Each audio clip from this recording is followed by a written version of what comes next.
Hey guys, welcome back to my channel. Hi, hello, how are ya? So good to be back in front of the camera again. You might notice looking a little bit different.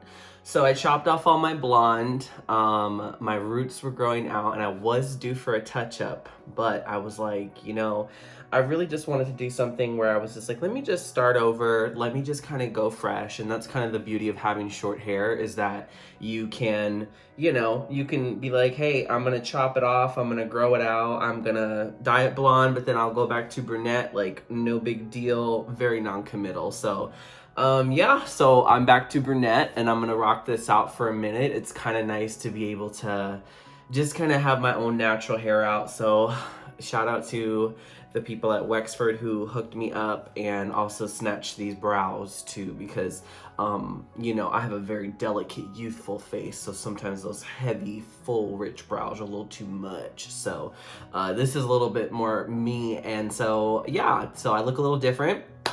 But today's video, I wanted to do another sort of mask with me kind of moment. So in today's video, we're going to be talking about the Korres Probiotic Superdose Face Mask, otherwise known as the Hydra Biome.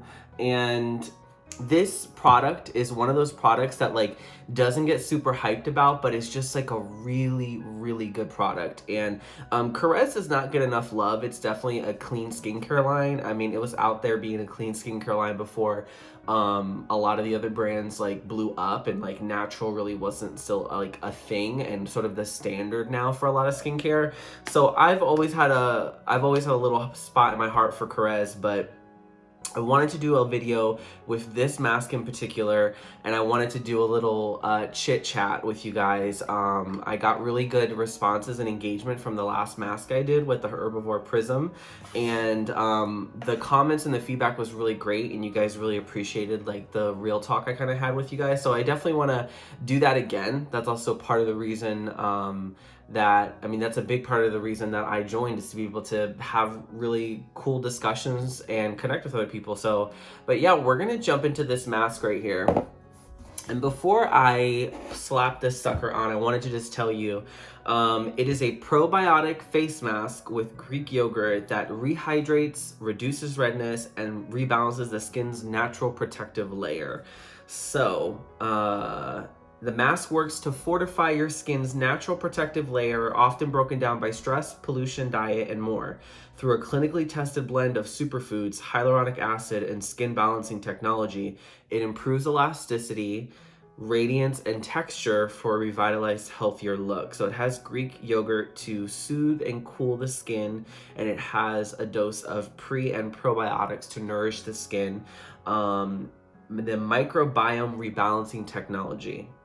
Cutting-edge microbiome rebalancing tech, clinically proven to rebalance your skin's invisible microbiome, which is the layer of bacteria that is on your skin, to protect and relieve signs of stressed skin.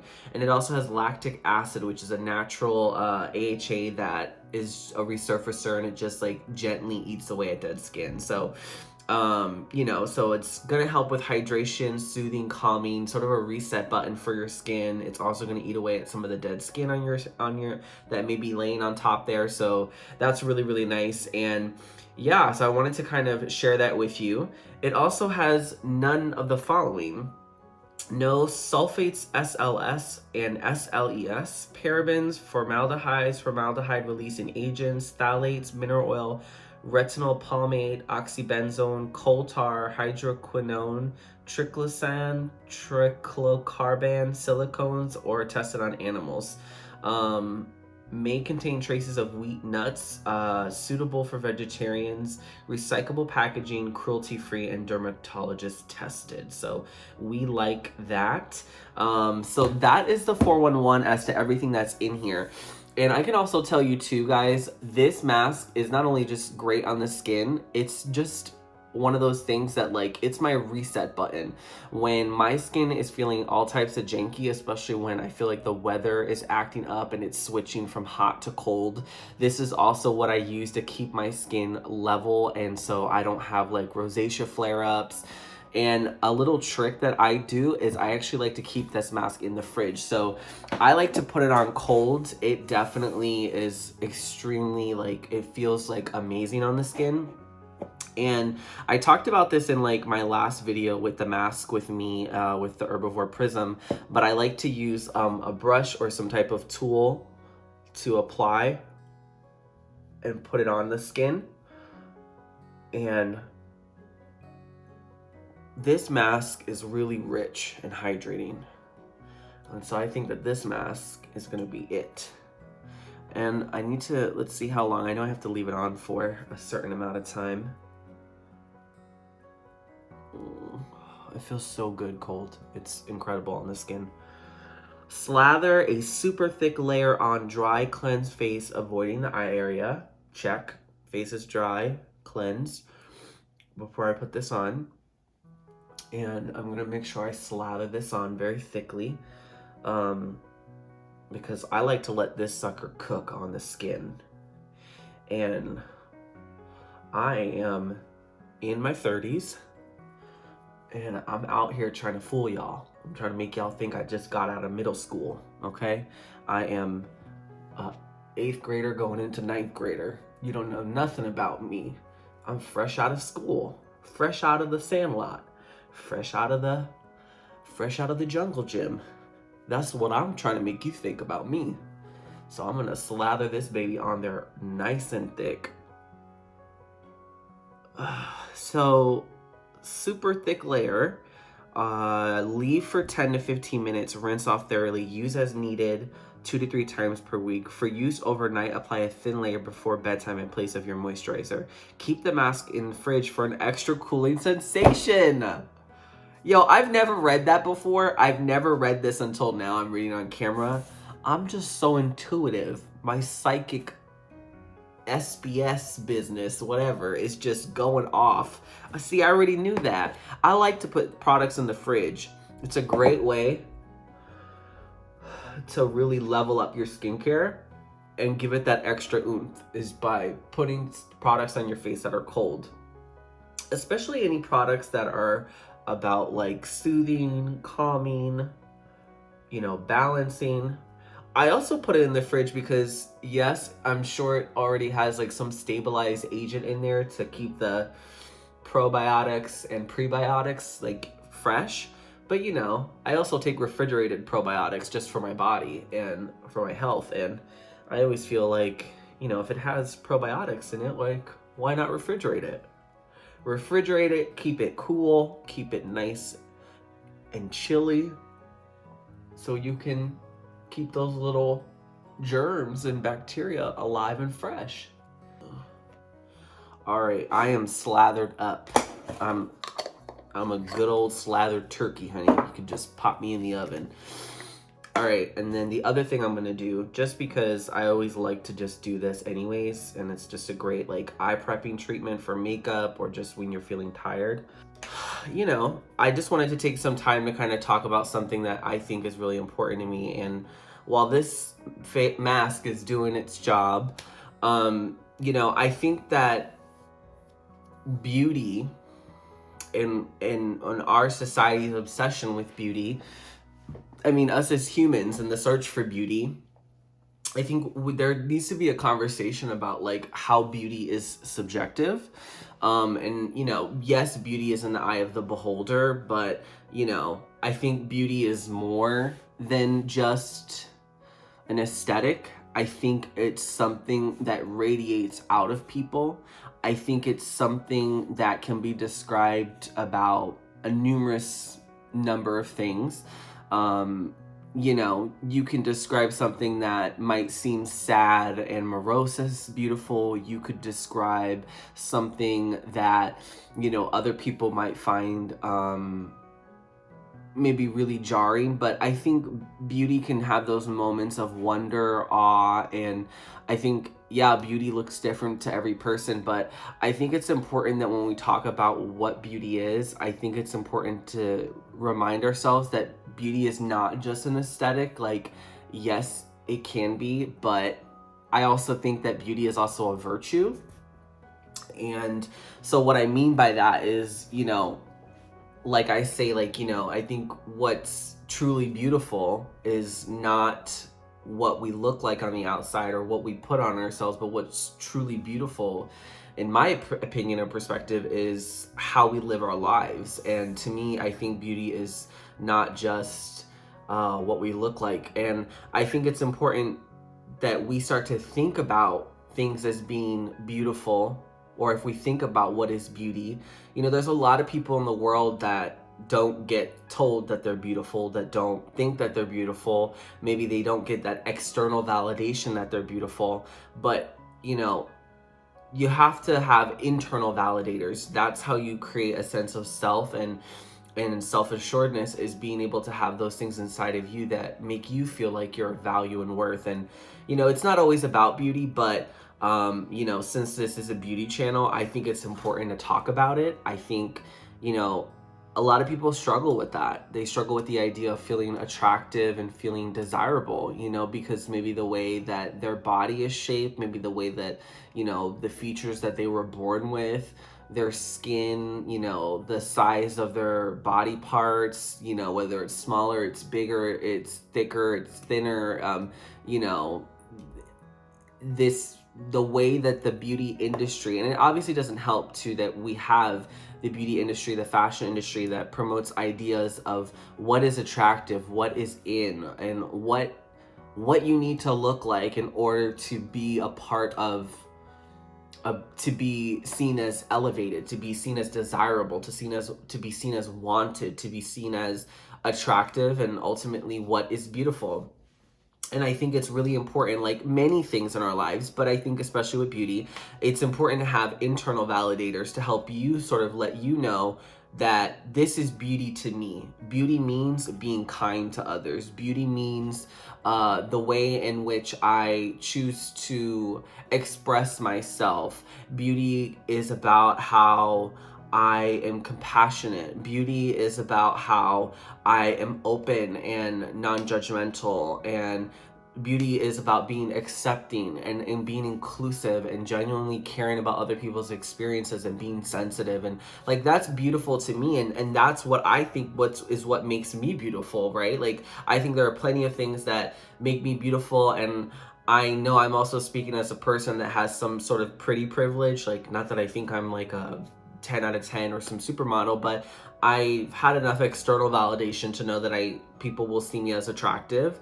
But I also know what it's like that, like, I wasn't always seen as attractive. I sort of was an ugly duckling, and I sort of bloomed and grew into like my sense of identity and aesthetics and being self-expressive with fashion and beauty, and taking care of myself and radiating an inner beauty that matched the outer beauty. And you know, I know that I say that with a little bit of privilege, but you know, there's people out there who have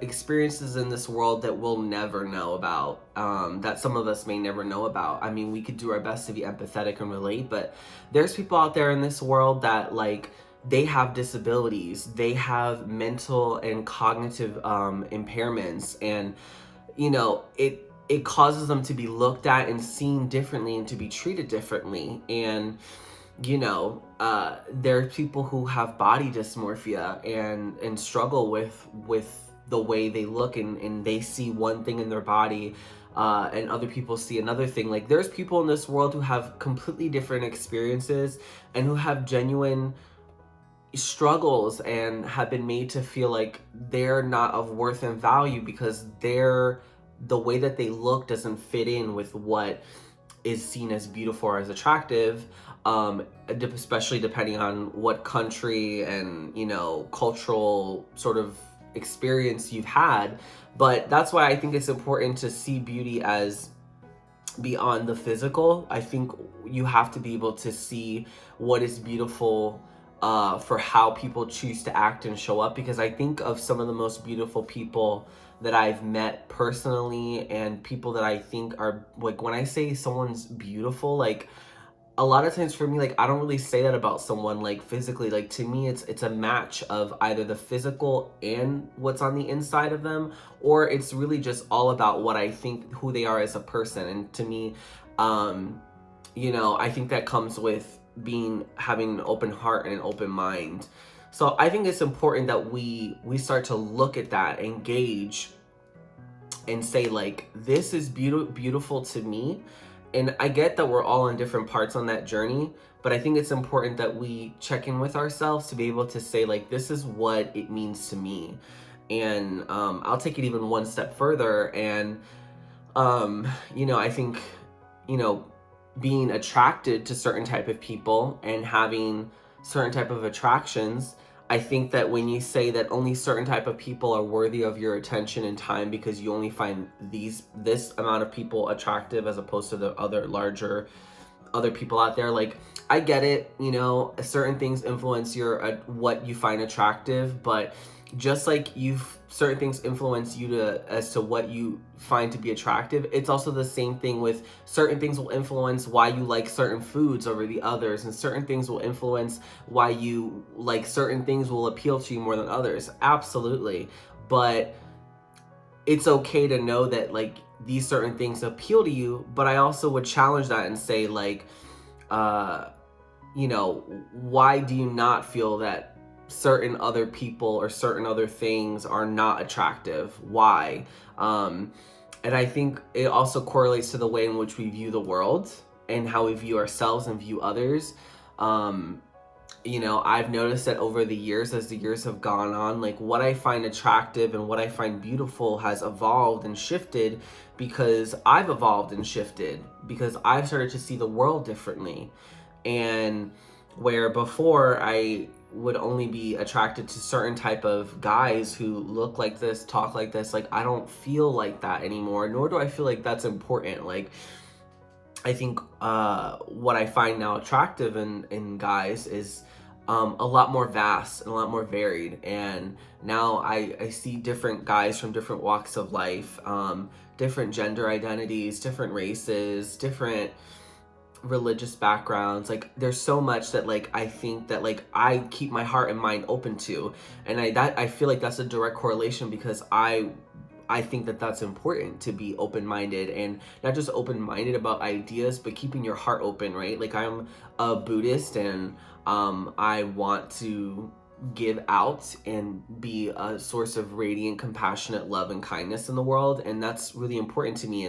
And because I want to live my life that way, because I have my own internal system that tells me that this is right, these are the virtues in which I want to live, and these are the things I want to do, and here's how I want to live my life, because I have these own internal checks and balances, and it's not external. That's what informs me and lets me know in the way in which I'm living my life, and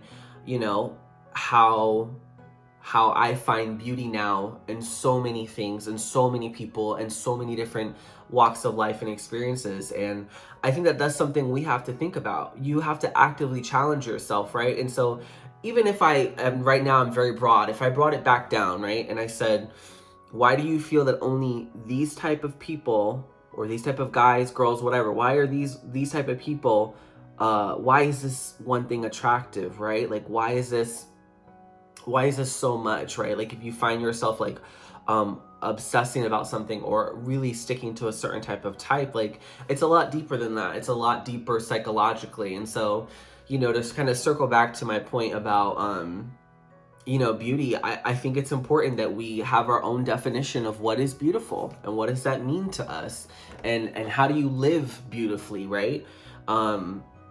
It breaks my heart to think that there are people in this world who will never see themselves as beautiful and who don't think that they are beautiful, because they have,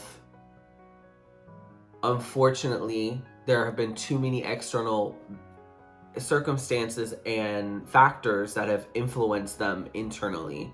And I'm not saying it's easy, I'm not saying it's right that there's these external factors of what our society and our culture and what people say is attractive. Like, no, we don't. That's not okay. That's not right. But, that breaks my heart. And so if there's anyone who's watching this who thinks that like they're not beautiful, like they are not there's nothing beautiful about them, or they don't feel a sense of beauty. I think beauty can be bigger than that, and I think it's important to think about certain things as it's up to you to create that definition of what that means to you. And so I hope that for anyone who's watching this, they can look at themselves and they can start to do the work, you know, and it's not going to happen overnight. It's not going to be a 1, 2, 3 thing, but you are beautiful. You can live a beautiful life, and beauty is yours to define and create. And it's never just about aesthetics, you know. Sure, I think, you know, it's different if I said like, well, you know, you can be pretty, because pretty is subjective too, and beauty is subjective too, but I think beauty has a bigger connotation in it. And so, you know, I'm a part of the beauty community, and I review products and do things that are involved with the beauty industry and aesthetics and looks. But, you know, at the end of the day, like, you know, I want people to appreciate me and like me and love me for who I am as a person, because I radiate something from the inside out that creates that's what makes me beautiful. And so I hope that whoever's watching this, and if you're feeling that type of way, please know that you're not alone. I definitely struggle with that. I definitely have moments where I don't feel that way. You know, I have body dysmorphia, and so sometimes what I see doesn't always match up with what's in my head or what's reality. And I used to be bulimic when I was younger and in middle school, and you know, I used to struggle with that and feeling like my body had no worth or value. And well, it had no worth or value if it didn't look a certain type of way, and if I wasn't skinny and tiny, and I wasn't small, that therefore I couldn't be valued, and I wouldn't be loved, and guys wouldn't like me, and guys don't want to talk to me. And you know, I definitely in my mind had a whole system as to like why I needed to look a certain way with my body. And you know, part of what sparks this conversation today is because I've been struggling with that lately. I 100% have. And you know, I've been overweight, I've been underweight, I've been healthy, I've been fit, and right now I'm like in the most healthiest I've ever been with my mental health and my physical health. But you know, there's certain things that I do that I can't necessarily, I'm not in a place yet that I can sort of turn off. Like, I still want to check the scale. And then certain numbers mean certain things to me more than other numbers. But, you know, I also go to, you know, counseling and therapy, and I eat really good and healthy and clean, and I allow myself to have cheats, and I go work out, and I do things for my physical health. And so, you know, I'm also in group therapy too. So, you know, there's a lot of things that I do to sort of balance things out, but I struggle with that. And this lately, it's been a little bit harder than other times, but I take it day by day, and it's ebb and flow. So, you know, there's people out there who like, unfortunately, they have their reality around feeling desirable and beauty is a lot more challenging and hard for other people. And so I encourage you guys to start to define and redefine what beauty is and what that means to you, because you know, the more you know, the more it opens up your mind and your world, and challenging what you think is beautiful, right? Like, it's not always about trying to look a certain type of way. There are people out there who do extreme things with their aesthetics and piercings and tattoos and do body modification, and people who do all types of stuff who don't want to look conventionally beauty. They want to look extreme or grotesque, and they play with makeup and prosthetics. And there's so many people who have different ways of expressing what that means to them. And they find their own way of navigating the world and creating a sense of identity around that. And they do it despite the fact that isn't always socially acceptable, that there are people out there who are going to make them feel less than, but those people who make them feel less than remember, those people don't have a sense of identity. They haven't done that work. And so how easy is it to look at somebody else and to bring them down, when the reality is you shaming someone's body, you shaming someone for the way they want to dress, you saying anything about the way someone wants to show up in their authenticity is a reflection on your deficiency. It's a reflection on your inability to have done the work to what it takes to have a sense of self and internal validators to let you know that you're good, and I don't need nobody to validate me and what I'm doing. And for those people, that's their problem, not those other people's problem for how they want to show up in this world. So, you know, oh, my timer's going off. So I'm gonna wash this off. And, all right, guys, I am back. I just washed the mask off. My skin looks great. It's brighter, it's fresh, it's soothed, it's calmed. Yeah, I love the crap out of this mask. And also too, I forgot to mention this, but the mask claims to provide 48-hour protection from pollution and environmental stressors. So that's part of the reason why they recommend using it 2 to 3 times a week. But also too, it's a hydrating mask, and masks like that are not like resurfacing and that could cause some sort of reaction to the skin, you could use really as much as you want. And they even recommend using it as a sleeping mask, but a very thin layer. But yeah, I love this mask. I mean, this is it. I think that if you want something that's hydrating, soothing, you want something that you could just slap it on and go start cleaning around the house and doing laundry and just minding your business and just letting this like kind of soak in, like this is it. Like I said, I keep mine in the fridge because I just love the way it feels and it's amazing. So this mask is just, I love this. This is like, for me, this has like been a beauty staple for me. Like I love this mask. My skin, as I've gotten older and now that I'm in my 30s, a couple years into my 30s, now that I'm in my 30s, I'll tell you what, like I need something that helps with sensitivity, because my skin is sort of normal to dry, and I would say you know, very rarely do I break out, but it's normal to dry, but I have sensitivities. So for me, that's it. Like that is such a great mask. So I highly recommend you guys get that. It's a winner for me. It is $49. It is a little bit pricey. Who knows? Maybe you might be able to find it at Marshall's or Ross for less.